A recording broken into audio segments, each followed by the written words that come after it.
Parashat Pinchas, dans laquelle on parle du partage de la terre d'Israël aux 12 tribus. Aux 12 tribus, et non pas aux 13, qui est la 13e tribu qui ne va pas hériter de la terre d'Israël, c'est la tribu de Lévi. Qui l'onitan lahem nachala, car ils n'auront pas le droit à une part en Eretz Israël.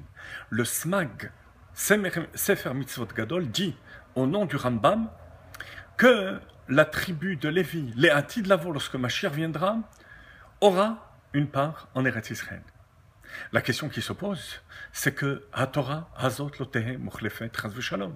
La Torah est immuable. Comment comprendre que lorsque Mashiach viendra, la mitzvah qui consiste à ne pas donner de terre à la tribu de Lévi, cette mitzvah va être abolie. Et pourtant, il s'agit là d'une Gemara explicite qui dit que la tribu de Lévi, dans Baba Batra, aura sa part en Eretz Israël. La réponse peut être trouvée dans un mot, un diouk du Rambam. Lorsque le Rambam parle de cette interdiction de donner à la tribu de Lévi une part en Eretz Israël, il dit non pas Eretz Israël, mais Eretz Kenaan. Ce qui est curieux, parce que la terre de Kenaan, une fois qu'on l'a conquise, au bout de 7 ans de conquête et 7 ans de partage, c'est devenu Eretz Israël. Pourquoi l'appelle-t-il Eretz Kenaan? Pour faire la distinction entre Eretz Israël et Eretz Kenaan. Eretz Kenaan, c'est la terre des 7 peuples qu'on a conquis en rentrant en Eretz Israël.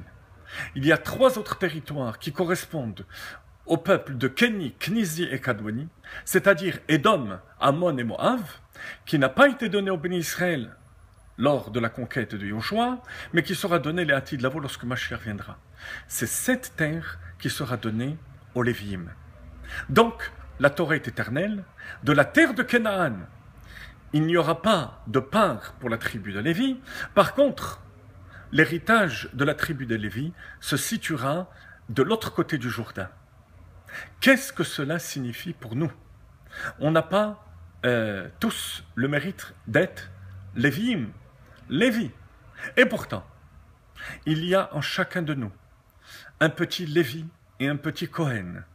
Et chez le Lévi et le Cohen, il y a une partie Cohen, Lévi et Israël. En fait, chez chaque juif, il y a Cohen, Lévi et Israël du point de vue de sa neshama. Une personne qui est Israël, c'est que la partie essentielle, qui est la plus dévoilée, sera la partie Israël. Mais il possède aussi la partie Cohen et Lévi. Inversement, le Cohen possède aussi une partie Lévi et une partie Israël, mais qui sont plus cachées. C'est la raison pour laquelle il est recommandé, fortement recommandé, de faire monter au Sefer Torah Cohen, Lévi et Israël.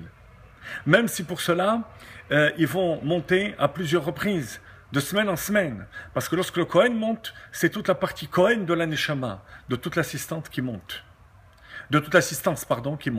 Lorsque le Lévi monte, c'est toute la partie Lévi de toute l'assistance. Et ainsi de suite. Alors qu'est-ce que ça signifie pour chacun d'entre nous? Que lorsque Mashiach viendra, on héritera de cette partie du Jourdain pour la tribu de Lévi, donc pour les Kohanim et les Léviim. Ça signifie la chose suivante. La tribu de Lévi n'a pas de part en Eretz Israël, tout simplement parce qu'ils sont consacrés au service divin. C'est la raison pour laquelle ils sont débarrassés des contingences matérielles. Mais alors, dans ce cas-là, la question revient. Pourquoi leur donner une part lorsque Mashiach viendra, lorsque justement on sera débarrassé de toute contingence matérielle? Pourquoi leur donner cette part de l'autre côté du Jourdain? Et quelle sera la différence avec les autres bénis Israël, qui n'auront pas non plus de contingence matérielle? Alors, ça se passe comme ça. Chaque terre, chaque pays a son pouvoir d'attirance par rapport à la matérialité de cette terre. Par exemple, Chutz Haaretz, en dehors d'Israël, la terre Gosha Tameh ve'Avira Tameh a une matérialité très forte et un pouvoir d'attirance et d'engloutir l'âme de l'individu supérieur. Eretz Israël, qui est Eretz HaKodesh, c'est une terre sainte, dans ce sens qu'elle peut facilement libérer la personne de ses contingences matérielles. La terre de l'autre côté du Jourdain, qui va être donnée aux Léviim, est à un niveau encore supérieur.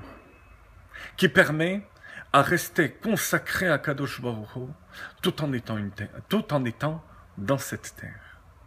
Voilà le niveau auquel on doit aspirer, chers amis, puisqu'on a chacun en nous le niveau de Lévi ou le niveau de Cohen, être capable, tout en étant dans la terre, de transcender cette terre et être consacré à Akadosh Baruch Hu, comme lorsque Mashiach viendra. Amen. Ken Yehi Ratzon.